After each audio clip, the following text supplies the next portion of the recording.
जय मसीह की। मसीह परिवार आप सबको स्वागत करते हैं एक बार फिर वचन जीवन कार्यक्रम में और धन्यवाद देते हैं हमारे साथ में शामिल होने के लिए यीशु मसीह के नाम से।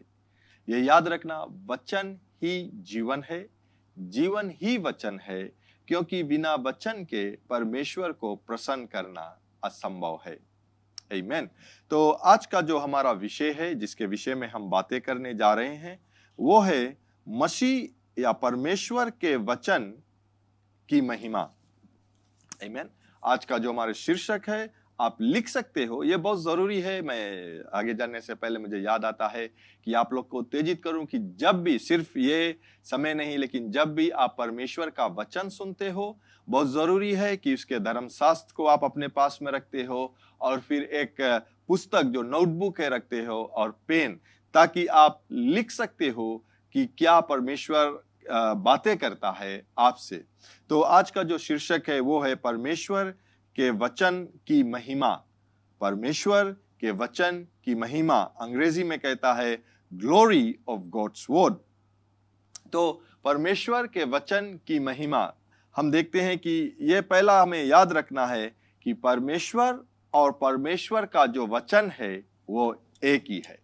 मैं फिर से कह दूं, परमेश्वर और परमेश्वर का वचन एक ही है। अगर हम धर्मशास्त्र को पढ़ते हैं या हम उसे उठाकर किसी भी चैप्टर या वेस या बुक को पढ़ते हैं, याद रखना ये जो वचन है वो परमेश्वर का वचन है। और जब हम कहते हैं कि ये परमेश्वर का वचन है, तो परमेश्वर और उसका वचन एक ही है, वो कोई अलग नहीं है, वो एक है। जो परमेश्वर कहता है वो लिखा हुआ है, हम पढ़ते हैं। तो हम ये कह सकते हैं the word is God speaking to you. वचन ही है जो परमेश्वर आपसे बातें करता है। वचन ही है जो परमेश्वर आपसे बातें करता है, या हम ये कह सकते हैं वचन के द्वारा परमेश्वर आपसे बातें करता है। अगर परमेश्वर को आपसे बातें करना है या परमेश्वर हमसे बातें करना है, वो अपने वचन से बातें करना चाहिए। बहुत समय हम लोग देखते हैं कि लोग चाहते हैं कि परमेश्वर हमसे बातें करे, परमेश्वर हमसे बातें करे, परमेश्वर हमसे बातें नहीं करता है। मैं आपको आज ये उत्तेजित दिलाना चाहता हूं, या आज मैं आपको ये सच्चाई बतलाना चाहता हूं। हमें परमेश्वर के इस अगर सुनना है, बहुत से समय हम लोग ऑडियो ना, जो हम लोग कान से सुनना, आवाज को सुनना चाहते हैं, आवाज सुनने से पहले परमेश्वर के वचन को सुनना हमें बहुत जरूरी है। अगर आप चाहते हो, अगर आप ये सोचते हो कि परमेश्वर हमसे बातें नहीं करता है और या कैसे बातें करता है, अगर नहीं बातें करता है तो आप परमेश्वर का वचन नहीं पढ़ते हो। अगर आप पढ़ते हो तो आप ये नहीं जानते कि परमेश्वर और उसका वचन एक ही है। अगर ये बात आज जान जाए, आज मैं ये आप लोगों को उत्तेजित करना चाहता हूं, ये मैं आपको बतलाना चाहता हूं कि परमेश्वर का वचन जो है हमारे जीवन में कितना बहुमूल्य है। या उसके वचन, हम कह सकते हैं कि परमेश्वर जो है वो महिमा का परमेश्वर है। सही है ना? हम लोग सुना, हम लोग देखते हैं, उसके वचन में ही लिखा है, परमेश्वर खुद कहा कि मैं महिमा का परमेश्वर हूं। अगर उसके महिमा हमें देखना है, हम कहां देखेंगे? इस नजर से तो हम देख नहीं पाएंगे उसके महिमा को। हम देखते हैं जो परमेश्वर का जो अच्छाई है, भलाई है, हर एक लोगों को वो देखते हैं, लेकिन उसके महिमा को देखना अगर हमें फिर यहीं जाना, लौट कर परमेश्वर का वचन में ही लौट कर जाना है। क्योंकि जैसे मैंने कहा, फिर से मैं कहूंगा कि परमेश्वर और उसका वचन एक है। ये बात आप लिख ले, ये बात अपने मन में आप बैठा ले, ये हमारे लिए सरल हो जाएगा अपने जीवन में कि हमें अगर किसी चीज की जरूरत है, किसी योजना को बनाना है या किसी समस्या में हम गुजरते हैं, हम जब प्रार्थना को करते हैं और इसके वचन को जब हम पढ़ते हैं, वही परमेश्वर जो अपने मुख से कहेगा वो अपने वचन के ही द्वारा हमें दिखलाएगा। मुझे याद आता है, मैं एक कहानी को मैं पढ़ रहा था, एक बुक, या उसमें कहता है भाई, जो भाई ने लिखा, कहा कि उसके एक दोस्त जो था पादरी था, लेकिन वो परमेश्वर के वचन छोड़कर वो प्रार्थना करने लगा, उपवास करने लगा कि वो परमेश्वर का आवाज सुने। मैं ये नहीं कहता हूं कि परमेश्वर अपने आवाज के द्वारा बातें नहीं करता है, लेकिन पहला ये था कि उसका वचन के हमें पढ़कर उसमें विश्वास लेकर आना है कि ये जो वचन है वो परमेश्वर ने कहा। मैंने कहा था कि परमेश्वर का वचन ही है जो परमेश्वर हमसे बातें करता है। अगर ये बात हम पहले अपने मन में, अपने हृदय में रख ले, हमारे समस्या, बहुत से समस्या दूर हो सकता है। क्योंकि हमें यहाँ वहां भागना नहीं है, हमें किसी पादरी के पास नहीं भागना पड़ेगा, किसी अपने यार दोस्त के पास नहीं भागना पड़ेगा, अपने मौसी, अपने काकी, अपने चाचा, अपने चाची के पास नहीं भागना पड़ेगा। क्योंकि हमें अगर भागना है किसी के पास, तो हमें परमेश्वर के वचन के पास भागना है। जैसे मैंने पिछले सप्ताह कहा था कि केवल एक ही चीज हमारे जीवन के लिए जरूरी है, और वो है परमेश्वर का वचन। आमीन। क्योंकि जब हम उसके वचन को सुनते हैं, वो हमें मार्ग को दिखलाता है। साम्स में कहता है कि परमेश्वर का वचन हमारे पैर के लिए वो ज्योति है, वो उजियाला है जो हमें दिखलाता है रास्ते को। आमीन। तो ये जानना हमें बहुत जरूरी है कि परमेश्वर का वचन ही है जो परमेश्वर हमसे बातें करता है। अगर हम देखते हैं कि एक्सोडस से लेकर डिट्रोनोमी तक, अगर ना छोटा उतने जो 4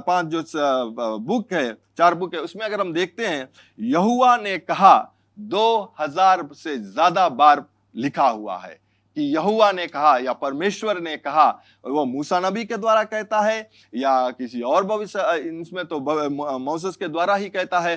तो क्या होता है कि यहाँ पर लिखा है, मोसेस भी कहता, परमेश्वर ने कहा, परमेश्वर ने कहा। अगर उन लोगों ने परमेश्वर का आवाज सुनना था, तो वो मोसेस के मुख से सुन रहे थे कि मोसेस क्या कहता है, मूसा भविष्यवक्ता क्या कहता है। तो जब वो लोग विश्वास करता कि जो मोसेस या मूसा भविष्यवक्ता कहता है वो परमेश्वर का वचन है। तो अगर हमें जानना है कि परमेश्वर हमसे क्या बातें करता है या हमें जीवन में किस तरह जाना है, तो हमें ये वचन को उठाना है, क्योंकि उसका वचन और परमेश्वर एक है। नमूने के तौर पर हम देखते हैं, उन दिनों की बात है ना, जब ये फोन नहीं हुआ करते थे, मोबाइल फोन नहीं हुआ करते थे। अगर और दम पीछे चला जाए तो बहुत कम लोगों के पास में जो लैंडलाइन घर के जो फोन रहता था, बहुत लोगों के पास नहीं रहता था। तो क्या होता है कि उस समय अगर हमें किसी परिवार को संपर्क करना है, तो हम किस प्रकार से संपर्क करते हैं? हम खत को लिखते हैं ना, खत को लिखते हैं, और जो हमें बातें उन बताना है या हमें उसे निमंत्रण को देना है कि इस समय पर आना, हमारे घर पर या सेलिब्रेशन होगा या कुछ होगा, हम क्या करते हैं? उस खत को लिखकर उसे पोस्ट ऑफिस के द्वारा भेजते हैं वहां पर। वो जब खत को खोलते हैं, वो पढ़ते हैं, वो जो वचन है वो आपका वचन है। मैं ये कह सकता हूं कि वो जो लिखा हुआ वचन और आप एक ही है, क्योंकि आपने उसे लिख कर भेजा। समझ रहे हैं आप लोग? ठीक है ना? तो अगर ये वचन आप समझ सकते हो कि मैं क्या कह रहा हूं। उसी प्रकार से हम देखते हैं कि जब आप लिखते हो उस खत को, आपका वचन, अगर शायद आप अभी जैसे अगर हम फोन में बातें करेंगे तो वो हमारे आवाज को सुनेगा, तो वो कहेगा ओ फिलिक्स ने कहा है। अगर मैं खत लिख कर भेजता हूं, वो पढ़ता है, तो वो भी ये कह सकता है कि ओ ये फिलिक्स ने लिखा है। मुझे याद आता है कि जब हम पुराने फिल्म को, मूवी को देखते थे ना, हिंदी मूवी को देखते थे, अगर किसी ने किसी के पास खत लिखता है, तो अगर वो दूसरा व्यक्ति जब खत पढ़ता है, तो उस खत में उसका फोटो आ जाता है और उसका आवाज आता है जिसने लिखा है ना, उसमें दिखलाता है कि उसका पिक्चर है और वो बातें करता है। क्या होता है कि जो लिखा हुआ व्यक्ति, जो लिखता है जो व्यक्ति, और उसका खत एक ही है, वो उसका शब्द एक है। उस खत को लेकर आप सकता है कि जहां पर वो निमंत्रण देता है या जो उसने कहा है, उसको आप कह सकते हो खत लेकर कि तुमने कहा, तुमने बुलाया हमें और आज हम यहां पर आए। वो व्यक्ति मुकर नहीं सकता है, क्योंकि वो अपना हाथों से लिखा है या उसका नाम उसमें लिखा है, और वो एक हो जाता है। फिर एक नमूना मैं चाहता हूं कि आज हम ये समझ जाए कि जब भी हम धर्मशास्त्र को पढ़ते हैं, हम इस धर्मशास्त्र को लेकर चलते हैं, हम परमेश्वर का आवाज सुनते हैं। परमेश्वर हमसे क्या कहता है वो हम सुनते हैं। क्योंकि जब हम ये बात जान जाएंगे, तो क्या होगा कि हमें इसे समझना और इस पे चलना हमारे लिए सहज हो जाएगा। जब भी समस्या आएगा, विश्वास करना हमारे लिए सहज हो जाएगा, क्योंकि हम ये कह सकते हैं कि परमेश्वर ने लिखा है। आमीन। तो फिर से अगर मैं एक नमूना मैं देना चाहता हूं, ये नमूना है जब एक राजा ना, अगर आप जानते हो कि एक राजा है और अपने प्रजा के लोगों को अपना जो बातें हैं उसे बताना चाहेंगे, या उसने कानून, एक नया कानून को बनाया, वो अपने प्रजा तक पहुंचाना चाहेंगे, तो राजा अपने राजगद्दी से उठकर नहीं जाता है कि जाकर हर एक लोगों से बताएगा देखो ये मेरा नया कानून है, फिर वहां जाएगा बोले देखो ये मेरा नया कानून है, सुनो ये मेरा नया कानून है। वो नहीं करता है, वो कानून बनाता है, उस कानून को लिखता है और उस कानून में वो साइन कर देता है।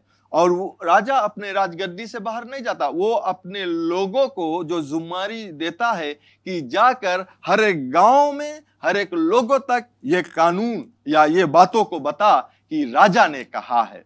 तो जब वो व्यक्ति जाता है वहां पर, लोग उसे ये नहीं कहता वो हम तुम्हारी बात नहीं सुनेगा, तुम कोने में बताएला, वो लोग नहीं कहता है। वो जानता है कि ये जो व्यक्ति आया है वो अपन आप से नहीं आया है, ये राजा का वचन लेकर आया है। तो क्या होता है कि राजा का जितना प्रजा है या उसके जो देश में जितना लोग है, वो उस बात को सुनकर उसको पालन करता है, क्योंकि उसने राजा को भी देखा नहीं है कि राजा के मुख से उसने नहीं सुना, लेकिन वो जानते हैं कि ये जो पत्र है या जो लिखा हुआ पेपर में लिखा हुआ है, ये राजा का लिखा हुआ है और ये राजा ने कहा, हमें मानना बहुत जरूरी है।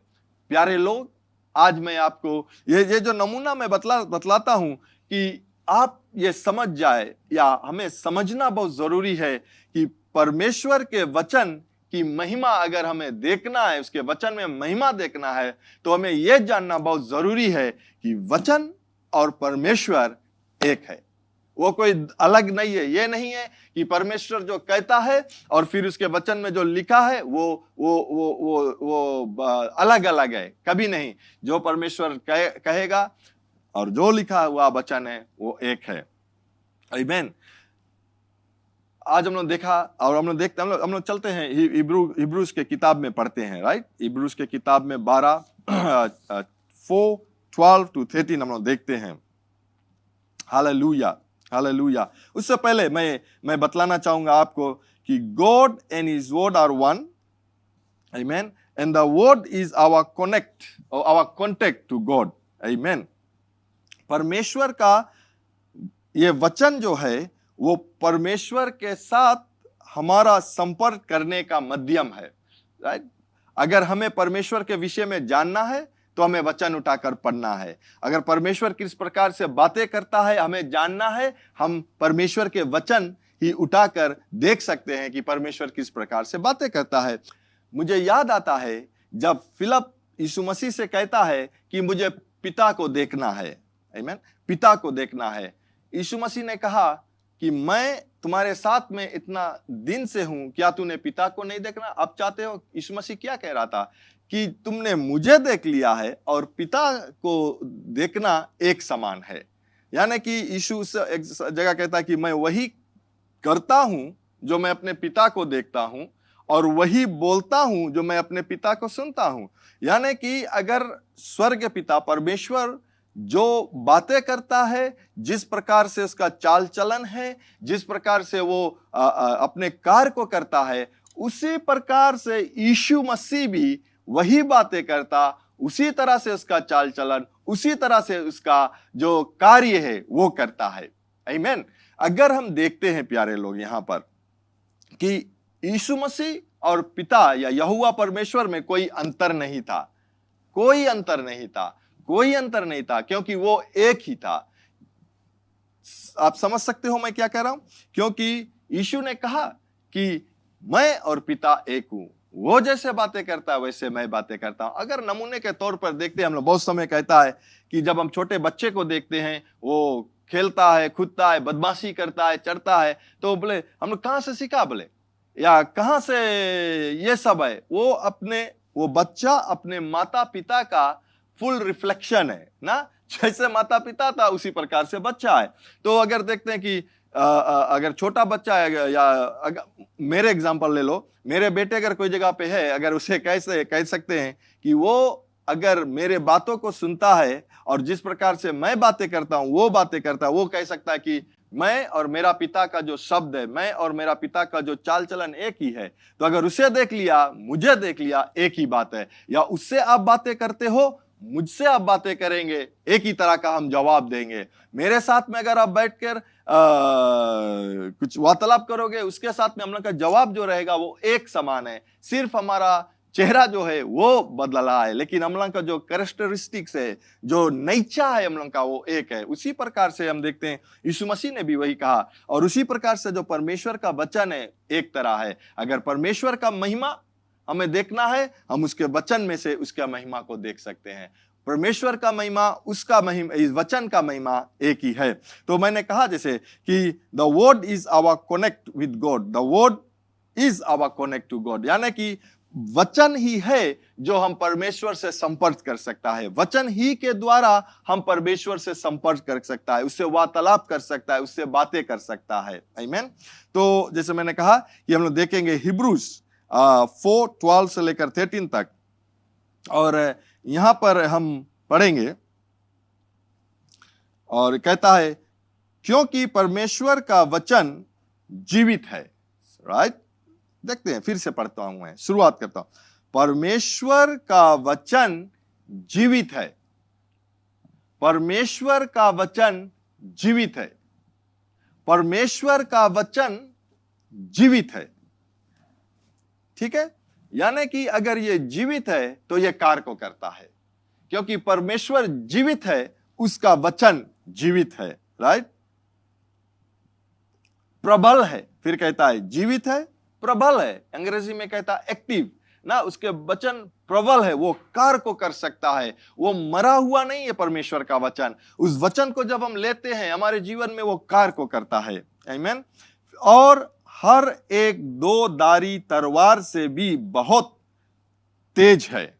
परमेश्वर का वचन तलवार कहता है, और वो तलवार नहीं जो एक साइड दार है, वो दो धारी, यानी कि जो तलवार है या छुरी को हम लोग देखते हैं ना, जो तलवार है उसमें सिर्फ एक साइड दार नहीं है, वो दोनों तरफ दार है। उसी प्रकार से परमेश्वर का वचन जो है वो दो धारी तलवार से बहुत तेज है, उससे भी ज्यादा तेज है परमेश्वर का वचन है।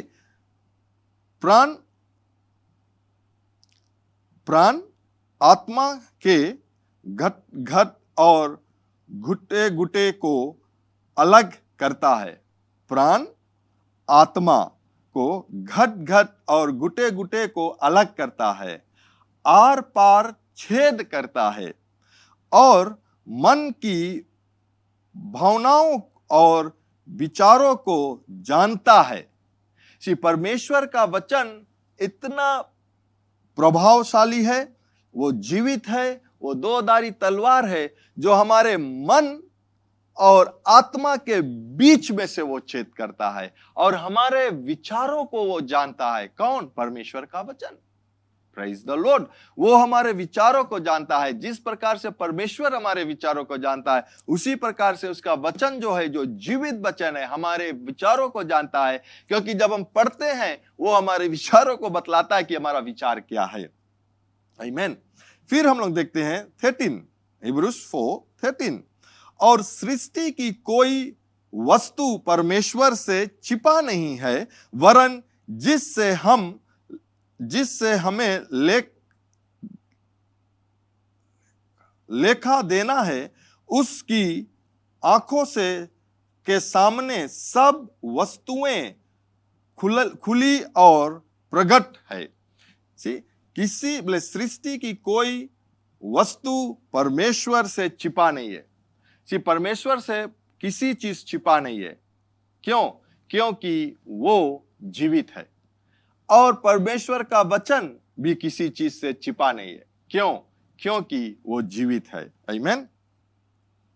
Hallelujah, praise God. और यहां पर हम देखते हैं क्योंकि परमेश्वर का वचन जीवित है। राइट, और अगर हम देखते हैं कि वचन को लोगोस, राइट, वचन को लोगोस कहते हैं हिब्रू में, और कहा जाता है, और यीशु ही वह लोगोस या वचन है। राइट, धर्मशास्त्र में अगर हम देखते हैं यूहन्ना के किताब में 1:1 में, वहां पर कहता है आदि में वचन था, वचन परमेश्वर के साथ था, और वचन ही परमेश्वर था, वचन ही परमेश्वर है। और फिर हम लोग देखते हैं कि यूहन्ना की किताब में 1 और 14 में अगर हम देखते हैं तो वहां भी कहता है कि वचन देहधारी होकर मनुष्य के बीच में आकर रहा। वो कौन था? प्रभु यीशु मसीह। यानी कि वचन और प्रभु यीशु मसीह एक ही है, आमीन। लेकिन वो शारीरिक देहधारी होकर आया। Hallelujah, praise God, praise God, praise God, thank you Jesus, oh praise God. Manish हम लोग यहाँ काटे कोई है, राइट? हम फिर से जाता है, मार्क कर लेना। हालेलुया। जैसे हमने देखा, फिर हम लोग दूसरे एक और वचन को देखते हैं, और यहाँ पर वचन जो है वो है 2 तिमोथी 3:16 में देखते हैं, राइट? और यहाँ पर कहता है संपूर्ण पवित्र शास्त्र परमेश्वर की प्रेरणा से रचा गया है। ये जानना जरूरी है कि हम जब कहते हैं कि परमेश्वर और परमेश्वर का वचन ये एक ही है, तो ये हमें जानना है जो लिखा है। बिकॉज हम कह सकते हैं कि अरे इसे तो लोगों ने लिखा है, लेकिन वो परमेश्वर की प्रेरणा से, या एक कहता है कि बोले हर एक वचन परमेश्वर की साहस है। उसका अंग्रेजी में कहता बोले ब्रेथ, ना ब्रेथ बोले उसके, गॉड्स ब्रेथ। परमेश्वर का वचन, गॉड का जो साहस है वो है। लोग जो लिखा वो पवित्र आत्मा की अभिषेकता से लिखा। जो परमेश्वर के, अगर हमें परमेश्वर के बातें जानना, उस समय जब ये बुक नहीं थे, बाइबल नहीं थे, लोग लिखते थे, या जितना भी प्रोफेट्स ने लिखा है इस वचन को, तो क्या है? परमेश्वर की प्रेरणा से, पवित्र आत्मा का जो इंस्पिरेशन, उससे लिखा गया है। तो यहाँ पर कहता है बोले संपूर्ण पवित्र शास्त्र परमेश्वर की प्रेरणा से रचा गया है, और उपदेश और समझने और सुधरने और धार्मिकता की शिक्षा के लिए लाभदायक है। परमेश्वर के वचन से हम क्या, हमें परमेश्वर के वचन से उपदेश मिलता है, समझ मिलता है, और सुधरना है अगर हमें अपने जीवन में, तो परमेश्वर के वचन से ही हम सुधर सकते हैं। और धार्मिकता में जीना है तो परमेश्वर के वचन से हम जी सकते हैं धार्मिकता का जीवन, क्योंकि उसी से हम सीखते हैं। किससे? परमेश्वर का वचन से। तो प्यारे लोग, मैं यहीं पर समाप्त करूंगा। बहुत से बातें हैं जो अगले सप्ताह हम लोग देखेंगे और सुनेंगे परमेश्वर के वचन के द्वारा, और ये हम आज जान जाए कि परमेश्वर और परमेश्वर का वचन एक है। परमेश्वर के वचन की महिमा हम लोग देखेंगे अपने जीवन में, या जान सकेंगे उसके महिमा को अपने जीवन में, जब हम उसके वचन को उठाकर पढ़ेंगे अपने जीवन में। जब हम इसे उठाकर पढ़ेंगे और जानेंगे कि जो मैं पढ़ता हूं, या इसीलिए परमेश्वर का वचन सिर्फ आंखों से नहीं पढ़ना है ना। बहुत से लोग ऐसे उठाते हैं वचन, आंख से पढ़ते हैं। हम पढ़ सकते हैं, लेकिन बहुत जरूरी है कि परमेश्वर का वचन हम लोग आवाज दे, उसको अपने मुंह से कहे। जैसे मैं बोलता हूं, आप सुनते हो। मैंने हिब्रूज 4:12 और 13 पढ़ा, 2 तिमोथी 3:16 पढ़ा। अगर मैं आंखों से पढ़ता तो आप सुन नहीं पाते, और मैं भी नहीं सुन पाता। इसीलिए बहुत जरूरी है कि उसका वचन जब हम पढ़ते हैं, हम लोग जोर से बोलकर पढ़े, ताकि हमारे कान सुन सके, और ये सुन सके और ये जान सके कि जो मैं पढ़ता हूं वो मेरा वचन नहीं है, वो परमेश्वर मुझसे कहता है। आमीन। तो ये उत्तेजित का वचन मैं यहीं पर समाप्त करूंगा, और जब अगले सप्ताह हम लोग सुनेंगे तो यहीं से मैं फिर शुरुआत करूंगा, और गहराइयों में देखेंगे कि परमेश्वर के वचन जो है वो हम कैसे उससे संपर्क कर सकते हैं। आमीन। इस समय हम अगर आपने वचन को सुना, ये समय मैं आपको देना चाहता हूं कि अगर आप प्रभु यीशु मसीह को अपना जीवन देना चाहते हो, तो ये बहुमूल्य समय है, और मेरे बाद में आप ये प्रार्थना को कर सकते हो। स्वर्गीय पिता, मैं विश्वास करता हूं यीशु मसीह प्रभु है, जो क्रूस पर अपना प्राण दिया, उसे कब्र में रखा गया, और तीसरे दिन बाद पर पिता आपने अपने पवित्र आत्मा के द्वारा उसे जिलाया है। यीशु मसीह, मैं आपको अपने जीवन में ग्रहण करता हूं। आज से मैं आपकी सेवा करूंगा, आपके मार्ग में चलूंगा। मुझे पवित्र आत्मा से भर दे, जो मेरे जीवन के हर दिन को आपके राह पर चलाएगा। यीशु मसीह के नाम से, आमीन। अगर यह प्रार्थना आप किया है, जरूर आप हमें संपर्क कर सकते हो ताकि आपके वचन जीवन में आगे बढ़ा सके। इस समय मैं आप सभी के लिए प्रार्थना करना चाहता हूं। क्यों ना अपने हाथ को विश्वास के द्वारा अपने हाथ को स्क्रीन की ओर बढ़ाए और हम साथ में होकर अग्री करेंगे कि जो प्रार्थना मैं करने जा रहा हूं वो आपके जीवन में कार्य को करेगा। आमीन। दयावान पिता, हम धन्यवाद देते हैं आपको, क्योंकि आप अच्छा है और भला है। आपका करुणा सर्वदा के लिए है, आपका प्रेम सर्वदा के लिए है और आपका वचन सर्वदा के लिए है। यीशु ने कहा, धरती और आकाश टल जाएगा लेकिन मेरा वचन या परमेश्वर का वचन कभी नहीं टलेगा, क्योंकि आप कभी नहीं टलता है, आपका अंत कभी नहीं होता है। आप तो शुरुआत और अंत ही खुद हो परमेश्वर, और उसी प्रकार आपका वचन भी शुरुआत और अंत है हमारे लिए। यह वचन जो आपने दिया हमें, आज हम ये जान सके, जितने लोग ने सुना है ये सीख सके अपने मन में, अपने हृदय में, ये जान सके कि आपका ये धर्मशास्त्र जो है, ये वचन जो है और आप एक ही है। अगर आप हमसे बातें करते हो तो आप ये वचन के द्वारा ही हमसे बातें करते हो। तो अगर हमें आपको सुनना है परमेश्वर, हम पहले जाएंगे आपके वचन उठाकर उसे पढ़ेंगे और जानेंगे कि आप हमसे क्या कहता है। पिता, मेरा प्रार्थना ये है आज कि जितने भी लोग हमारे आवाज को सुनता है, उसका जो आंख है, वो जो बुद्धि है परमेश्वर, वो आपकी ओर से आता है और वो खुले परमेश्वर और आपके वचन में देख सके कि आप क्या कहता है। मैं प्रार्थना करता हूं परमेश्वर, आपका वचन ही कहता है, जिस पे हम विश्वास करते हैं कि मसीह यीशु को के कोड़े खाने से चंगाई को मिला। आज हम कहते हैं कि हर एक बीमारी, हर एक रोग, हर एक मुसीबत जो लोग गुजरते हैं, ये इनके जीवन से दूर हो जाए यीशु के नाम से। हर एक बीमारी का आत्मा, हर एक शराब का आत्मा निकल कर चला जाए। विवाहित जीवन, परमेश्वर मैं प्रार्थना करता हूं कि विवाहित जीवन वो टूटे ना, लेकिन पति और पत्नी एक संबंध में आए आपके वचन के अनुसार। पिता, मैं ये प्रार्थना करता हूं कि हर एक बच्चे लोग परमेश्वर, माता पिता और बच्चे एक परिवार इकट्ठे होकर आपके वचन पढ़े, सीखे और आपके वचन में बना रहे। प्रभु जी, आपके जो बचावट के लिए हम धन्यवाद देते हैं हर एक लोग के जीवन में। पिता, जब तू हमारे साथ में रहता है, तू हर एक लोग जो तूने आपने चुना है उसके साथ में रहता है, तो उन लोगों का विरोध में कोई नहीं आ सकता है। यीशु, हम धन्यवाद देते हैं और आपके पवित्र नाम से यह प्रार्थना को चाहते हैं। आमीन। आमीन। धन्यवाद देते हैं फिर से आप हमारे साथ में शामिल होने के लिए, और मैं यही कहूंगा कि अगले मिलने तक ये याद रखना, पिता परमेश्वर आपसे प्रेम रखता है, यीशु मसीह आपसे प्रेम रखता है, यहाँ पर हम JCLM परिवार आपसे प्रेम रखते हैं, और यीशु मसीह ही प्रभु है। Bye bye. To know more about the ministry and how to get connected with us, like us on Facebook, Jesus Christ is Lord Ministries, and follow us on Instagram, JCLM Fiji. Subscribe to our YouTube channel, JCLM Fiji, and be inspired through our website, www.jclm.org.